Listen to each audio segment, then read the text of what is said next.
9.3 का question number 11 हम लोग समझने का कोशिश करेंगे।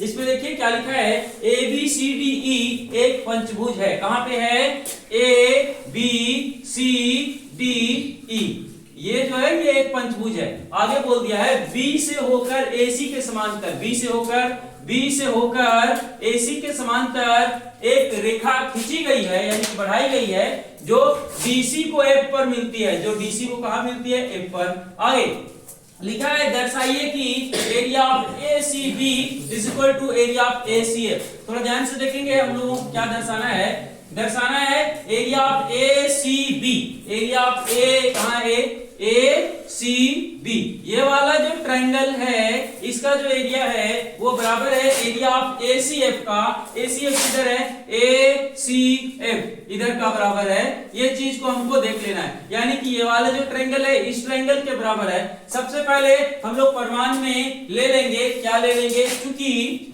AC जो है वो समांतर है BF का, ऐसा दिया हुआ है हम लोगों के बीच में कि AC जो है ये BF के समांतर है, क्योंकि ऐसा बोला कि AC के समांतर एक रेखा जो खींची गई है वो DC को बढ़ाने के बाद जहां F पर मिलता है, यानी कि AC जो है वो BF के समांतर है, ऐसा दे दिया। और थोड़ा हम लोग ध्यान से देखेंगे इस चीज को, अगर ये और ये बराबर हैं, पहला समांतर हैं, AC और BF समांतर हैं। एक और चीज इसमें क्या रखा है, AC बेस के ऊपर में ये जो ट्रायंगल है ACB, और इसी AC बेस के ऊपर में ये जो ट्रायंगल है ACF, ये दोनों ट्रायंगल सेम बेस पर बने हैं और एक ही समांतर रेखाओं के बीच में बने हैं। और जब ऐसा होता है तब होता है कि एक ट्रायंगल का क्षेत्रफल दूसरे ट्रायंगल के बराबर हो जाता है। हम लोग लिख देंगे चूंकि ट्रायंगल ACB और ट्रायंगल ACF एक ही आधार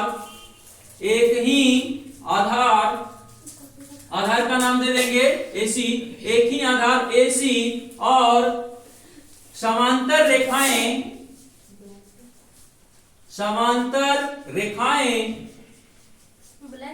रेखाओं का नाम दे देंगे हम लोग AC और BF।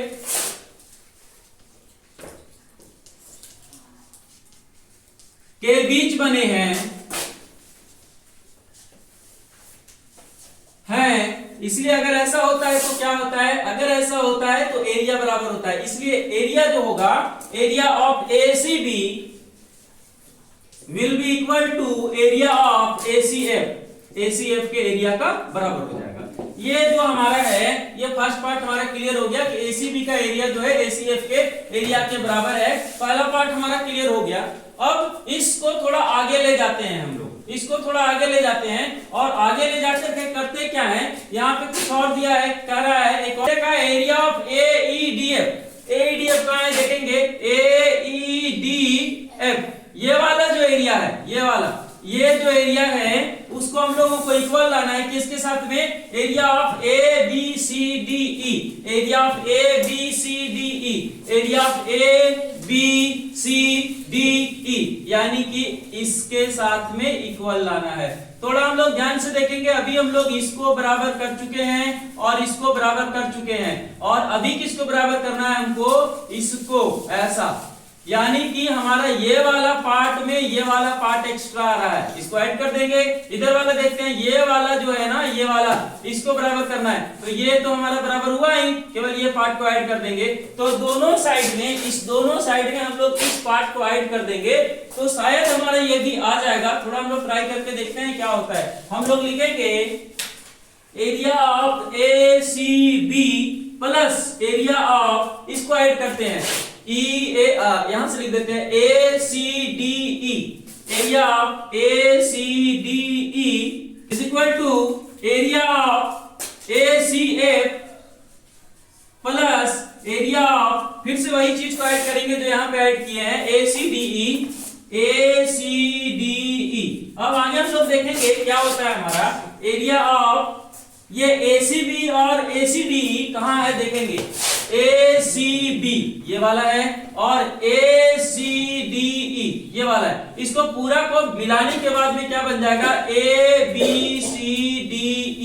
ए बी सी डी हम लोग लिख देंगे area of A B C D E is equal to, आगे चलेंगे हम लोग देखेंगे क्या है यहाँ ए सी एफ, कहाँ है ए सी एफ ये वाला, और इसमें कौन सा ऐड किया हुआ है ए सी डी ई, तो क्या हो गया ये ए सी डी ई ये ऐड किया हुआ है, तो ये हो क्या गया ए ई डी एफ, ए ई डी एफ ये हो गया। हम लोग लिख देंगे इधर area of A E D F, और इस तरह से हमें क्लियर हो गया। हम लोग देखेंगे यहाँ एरिया ऑफ एईडीएफ, एरिया ऑफ एईडीएफ जो है ये इक्वल हो गया एरिया ऑफ एबीसीडी का, एरिया ऑफ एबीसीडी का। इस तरह से बहुत आसानी से आप लोग इस क्वेश्चन को भी सोल्व कर सकते हैं, केवल थोड़ा सा ध्यान देने की जरूरत है। Thank you.